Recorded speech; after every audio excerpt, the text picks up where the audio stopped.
sobre a minha vida. Vou abrir um bocadinho mais do livro da minha vida para vocês. E esse é um assunto que eu nunca cheguei a falar com ninguém, assim que eu lembre.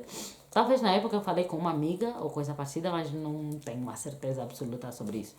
Para vocês terem uma noção, a minha mãe, nesse caso eu tenho duas mães, para quem não sabe, a minha mãe número 2 descobriu que eu sofri bullying na escola no vídeo dos 50 factos sobre mim. Então, se ainda não viste esse vídeo, eu vou deixar aqui em cima ou aqui embaixo também para vocês, no box de informações, para vocês verem o vídeo que eu falo que eu sofri bullying. E ela ficou um pouco triste. Eu também fiquei, mas pronto. Eu sofri bullying na escola e sofri bullying em casa. O de casa é o que todo mundo fala que te instigam na família e é normal. Não é. Vamos já começar por aí.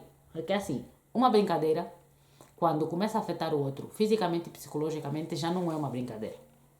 Já começa a se tornar algo grave. Então, se você é o tipo dessa pessoa que faz isso nos outros, começa a abusar os outros e os outros choram, começa a se trancar em casa, não comem, se preocupa, vai ficar com peso de consciência. Então, eu sofri bullying na escola, sofri bullying em casa. O bullying na escola foi o que mais me afetou, assim, que mais me deixou em baixo, mexeu mais com a minha autoestima. O bullying de casa, sinceramente, mexeu com a minha autoestima, mas estás a ver aquela frase do tipo: existem duas famílias, a que Deus te deu e a que tu escolhes. A da escola eu escolho. A da família Deus me deu e eu não tenho como alterar. Então, aceito.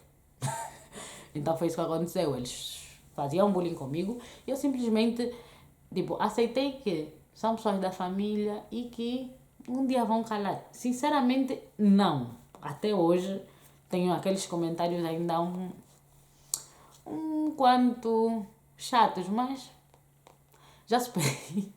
Já superei. Um dos bullying que eu sofri em casa, tirando dos meus queridos irmãos, que eu acho que eu já falei alguns, acho que eu falei no vídeo dos 50 factos, que eles diziam que eu não era filha dos meus pais e que eu duvidava da minha paternidade e maternidade. Outro bullying que eu sofri foi por eu ser muito magra em casa e também por eu ter o cabelo crespo. As pessoas, e se você sabe que você fez isso comigo, fica a saber que eu lembro muito bem de cada frase que você falou. Mas continuando, diziam que o meu cabelo era palhadaço, era ruim, era esfregão, que era feio. Muitas pessoas diziam que era feio, que não dava para fazer nada, não dava para fazer penteados. E isso foi fazendo com que eu perdesse o gosto pelo meu cabelo. Eu gostava do meu cabelo, gostava de ter ele cheio, fazer assim penteados afro. E eu fui perdendo esse gosto, fui achando o meu cabelo horrivelmente feio, até que eu decidi e fiquei a pedir na minha mãe para me desfrizar o cabelo. Então, fica a saber que foi você o causador, ou a causadora disso. Mas, eu já superei. E para você que fez bullying comigo e que hoje elogia o meu cabelo crespo, fica a saber que eu não vou desfrizar mais por tua causa. O segundo bullying, aviso dado, o segundo bullying que eu sofri foi na escola. Eu sofri bullying porque na altura é um bullying meio idiota. Não é meio, é idiota. Mas eu sofri. Eu sofri bullying porque na altura quando eu entrei na escola, né? Eu fiz a pré-cabunda e depois fiz a primária. Fiz tudo naquela escola. E fiz até a 6ª classe. E no primeiro ano, né, na primeira classe, a maioria dos meus colegas, assim, da primeira classe, do grupo da primeira classe, que eram 2 grupos, eu era do grupinho pequenino, que os pais eram separados. E que eu, na altura, morava... os meus pais eram separados, mas na altura eu morava com o meu pai e a minha mãe número 2. Ia passando o fim de semana na casa da minha mãe número 1, biológica. Então, o que acontece? Os meus colegas sabiam disso e usavam isso contra mim. Diziam que a minha mãe biológica não sabia como se separar de mim, por isso me mandou para a casa dos meus pais e não sei o quê. E eu fui me tornando uma criança agressiva com a minha mãe número 2, a mulher do meu pai. Eu fui me tornando muito, muito agressiva. Fui olhando para ela como uma inimiga. Hoje em dia, besties. Mas na altura era muito complicado porque eu não entendia. Eu entendia que ela veio roubar o lugar da minha mãe. Isso me deixa triste, mas pronto. Então, foi uma fase muito complicada para mim, porque meus pais estavam separados. Meus pais estavam separados, eu não entendia o porquê, porque todos os filhos querem sempre os pais juntos, independentemente do que acontece entre o casal, que nós não sabemos, mas nós queremos sempre os nossos pais juntos. E isso não estava a acontecer e eu achava que a culpada era a minha mãe número 2.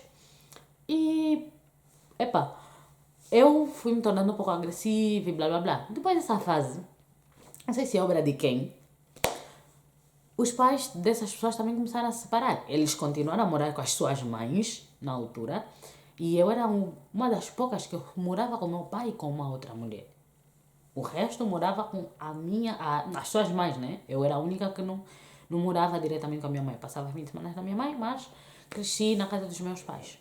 Do meu pai, nesse caso. Dos meus pais, hoje em dia, né? Anyway, não tem como alterar mais. Sim, e depois disso, né? Acabou essa fase, os pais deles se separaram, também ficaram filhos de pais separados. E depois começou o bullying com o meu corpo, a dizerem que eu era muito magra e não sei o quê, a inventarem que eu tinha doenças contagiosas e blá blá blá. E nessa fase, sinceramente, aí mesmo chegou num nível em que se eu ainda tinha uma certa autoestima, já que na família já falavam do meu cabelo, aí eu já nem tinha autoestima. Há pessoas que têm autoestima alta, são as egocêntricas. Tem as pessoas que têm autoestima boa, que são, tipo, eu hoje em dia que estou nem aí para a opinião das pessoas. Ela entra, eu filtro e mando pro lixo que não é necessário. Depois tem as pessoas que têm autoestima baixa e tem as pessoas que não têm autoestima. Era eu nessa fase. E eu sofri demais. Eu tinha vezes que eu passava o dia sem comer porque falavam do meu corpo. Depois tinha fases que, tipo, na família falavam que eu comia muito, aí eu comia. E vice-versa. Me falavam que eu era muito magra também em casa. Epa, eu fui sofrendo de cada lado, que eu fui me tornando uma pessoa muito fechada. Em termos de fazer amizade, eu não confiava nas pessoas. Vamos ser sinceros, não confiava. E hoje em dia também tem algumas que eu não confio. E se você está na dúvida, depois manda mensagem para saber se eu confio em ti ou não. É mentira, não manda não. E eu parei de confiar nas pessoas e fui me tornando uma pessoa mais fechada. Para vocês terem uma noção, eu era uma criança um quanto rebeldinha. Eu era aquela criança que você disse, se você dissesse, Télvia, não sobe em cima da mesa, vais cair. Eu tinha que subir para saber se eu iria cair. E eu depois levava porrada por isso, mas eu era assim. Eu era uma criança assim, eu era muito agitada, eu era muito elétrica. E todo mundo até hoje diz isso, que eu era uma criança muito, muito elétrica. Eu não lembro, né? Não lembro muito sobre essa minha fase, mas eu era uma criança muito elétrica. Eu continuo a ser um bocadinho elétrica, mas eu me tornei uma pessoa muito mais, tipo, comparando com o que eu era, hoje eu sou uma pessoa bem mais calma. Continuo a ser uma pessoa que conversa muito, que fala muito com as pessoas de casa. Tenho que ser sincera que com as suas famílias que eu tenho contato, que eu conheço, eu sou uma pessoa que fala, eu sou a Stélvia, né, que fala muito, que brinca, que tem umas gargalhadas meio estranhas. E qualquer dia desse eu faço um vídeo a mostrar Stélvia sem filtros para vocês conhecerem um bocadinho mais de como eu sou em casa. Então eu sou uma pessoa, eu era uma pessoa muito elétrica, eu não parava quieta, parecia que eu estava sempre a apanhar choques. E depois eu fui me tornando uma pessoa que ia ficando mais em casa. Eu gostava muito de sair quando era criança, gostava de brincar com outras crianças. Eu comecei a me tornar uma criança que muito caseira. E hoje em dia eu sou muito caseira. É muito mais fácil me encontrar em casa do que me encontrar na rua. E aos poucos eu fui me tornando mesmo uma pessoa um bocadinho mais fechada. Mesmo quando eu mudei de escola, eu ainda sofri um bullying, mas aquele já não. Sabe que tanto fez, como diz a minha amiga Neide, tanto fez que agora tanto faz. Eu estou muito, né? Fiquei muito nessa fase, foram me abusando, por tipo.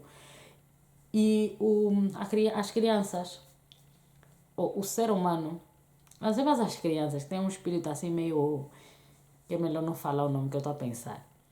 Que quando encontram o teu ponto fraco, elas vão fazer disso o pão de cada dia Parece quarto em papaludismo. Elas vão usar isso todos os santos dias. E eu sofri bullying todos os santos dias. Cheguei na 7ª classe, eu pensei, não. Aqui as pessoas já estão um pouco grown up. Aonde? E depois eu sempre tive eu estudei na escola de estado durante 7 anos. E no médio eu tive que mudar para o colégio. Eu não gostava muito das pessoas do colégio. Eu fiz um pré-julgamento das pessoas do colégio. Que eram meio, assim, um pouco tantãs da cabeça.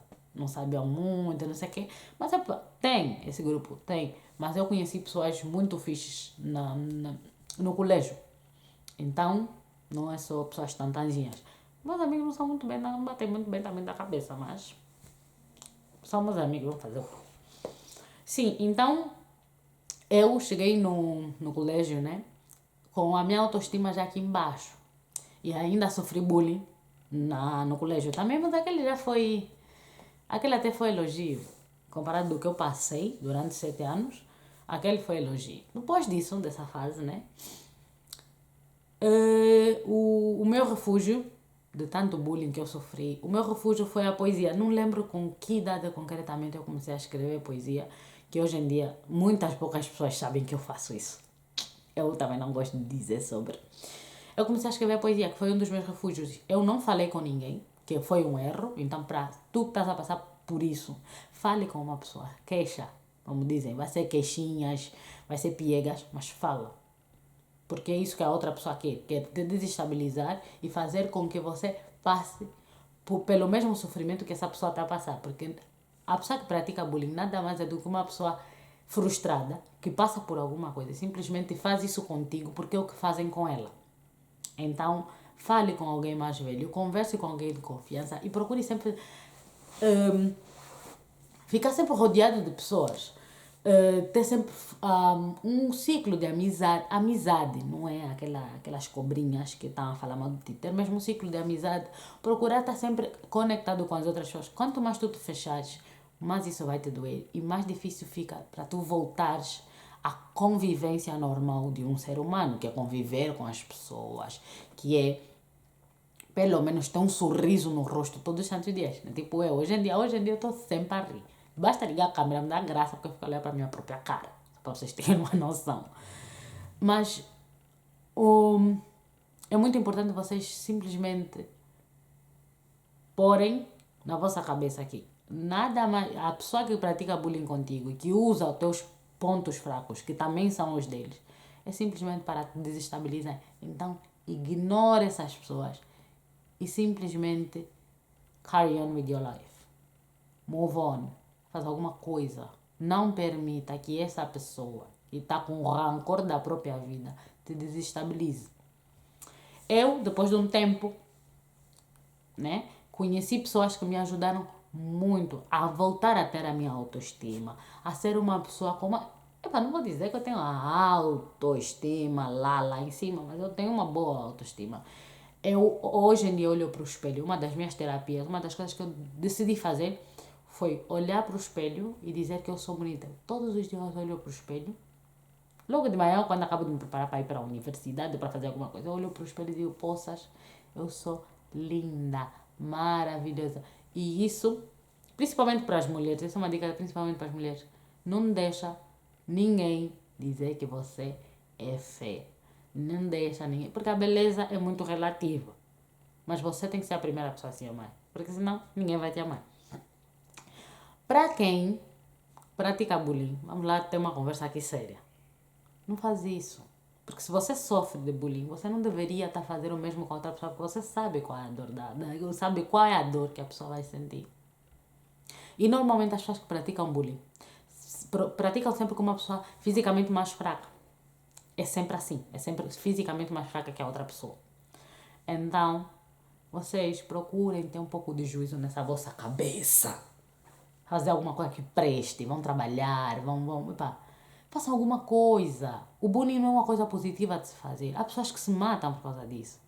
Há pessoas que matam a pessoa, batem a pessoa que agrediu psicologicamente, né? A pessoa que praticou o bullying. Batem na outra pessoa. E assim você vai dizer que a culpa é de quem? Vocês não... a vida da pessoa, a pessoa passa por certas coisas que já não é necessário. A vida da pessoa já é complicada, cada um tem um certo nível de complicação na sua vida. E já não é necessário vir um outrem fazer mais confusão na vida da pessoa. Então, se você é o tipo de pessoa que pratica bullying, pensa bem o que você está a fazer. Porque você pode simplesmente estragar a vida de alguém. Ou a outra pessoa que você está a estragar a vida. E estragar também a tua. E você não vai gostar. Ninguém gosta de ser abusado. Todo mundo, tipo, fala, estás bem magro. Parece que saíste da Somália. Por enquanto que a outra pessoa estiver a rir. Mas se a outra pessoa, você está a ver que em vez da pessoa rir, a pessoa chora. Você tem que parar, isso não é brincadeira. Então, em vez de espalharem ódio, comece a espalhar amor. A vida já é tão complicada para você estar aí do outro lado, simplesmente a estressar a vida da outra pessoa. E tens que lembrar da lei da física. Se não leste física, até você vai te ensinar. Para toda ação há uma reação. Quando tu falas o que queres, podes ouvir o que não queres. Pode ser que a outra pessoa venha com um pau, te dê da cabeça. Depois que você falou alguma coisa que ela não gostou. Eu não estou a dizer que você não tem que falar a verdade, mas tem que saber filtrar a verdade. Eu sempre fui uma criança muito sincera, sempre falei tudo na cara de todo mundo. Mas eu aprendi que tem que ter momentos em que a tua sinceridade não pode ultrapassar a empatia. Então, podes até ser sincero, mas tens que saber ser sincero. Então vamos fazer assim, vamos desistir dessa vida de bulingar as pessoas, de abusar em casa, dizer que a pessoa é feia, é magra, é estringuilim, é pau de vassoura. Então se você fala uma dessas coisas para mim, fica a saber que eu não esqueci. Que é estringuilim, que é não sei o quê. Porque depois, um detalhe aqui, quando eu engordei, o problema já foi outro. As pessoas começaram a discutir porque eu engordei. Ou seja, ninguém está satisfeito com nada. Não adianta você tentar satisfazer ninguém. Então, o vídeo de hoje foi esse. Eu espero que vocês tenham gostado. Eu acho que eu me senti um bocadinho mais leve depois de falar tudo o que eu tinha para falar, já que eu nunca falei para ninguém. Mas isso é sério, parece um assunto meio engraçado, parece uma coisa, tipo, a Stevia está falando de uma coisa, eu sofri isso na pele, eu sei. Eu sei o quanto isso dói, eu sei o quanto isso machuca. Eu sei. E hoje em dia eu continuo a ter as marcas, tipo, lembrar disso me deixa triste. Muitas das vezes saem algumas lágrimas, como agora quer sair. Mas é uma fase que eu superei, só que dói, porque é uma lembrança negativa que eu tenho da minha vida. Eu podia ter passado, tipo, a primária como criança normal. Brincar com as outras crianças, tipo, fazer qualquer... ter um grupo de dança na escola, dançar e não sei o quê. Só que eu fui perdendo o gosto de até me apresentar na escola por causa disso. Então isso afeta muito a pessoa, afeta muito, mas afeta demais as pessoas. Então vocês têm que começar a repensar as tuas atitudes, o que é que você fala para as outras pessoas. Estás a ser sincero ou estás simplesmente a pôr as tuas verdades e as tuas vontades, ou o que tu queres dizer no momento na cabeça da outra pessoa. Põe-te no lugar da outra pessoa e pensa, se fosse você no lugar dessa pessoa, a receber as mesmas informações, da mesma forma que tu estás a falar, e no momento que essa pessoa está, será que você iria estar feliz e aplaudir e dizer, pô, essa pessoa é minha amiga? Reflete. Porque fazer bullying com a outra pessoa é muito fácil. Põe-te no lugar da outra pessoa e pensa se fosse você. E você que já praticou bullying com a outra pessoa, e essa pessoa pode tipo, hoje vocês podem ser amigos. Pensa se fizessem com os teus filhos. Porque quando é conosco, né? Eu não tenho filhos ainda. Mas quando é conosco é uma coisa. Mas quando é com os nossos, a conversa é muito diferente. Então, pensa bem. Vamos mudar um pouco a nossa forma de pensar. Mudar um pouco a nossa forma de ver a vida. E pegar tudo que nós temos de ruim para falar na outra pessoa, pôr no lixo, pegar elogios, dizer, oi, tudo bem, estás bonita hoje, gostei de te ver, faz bem, em vez de dizer, estás com esse corpo assim, parece não sei o quê, faz isso. Então, nos vemos no próximo vídeo. Um beijo e até a próxima.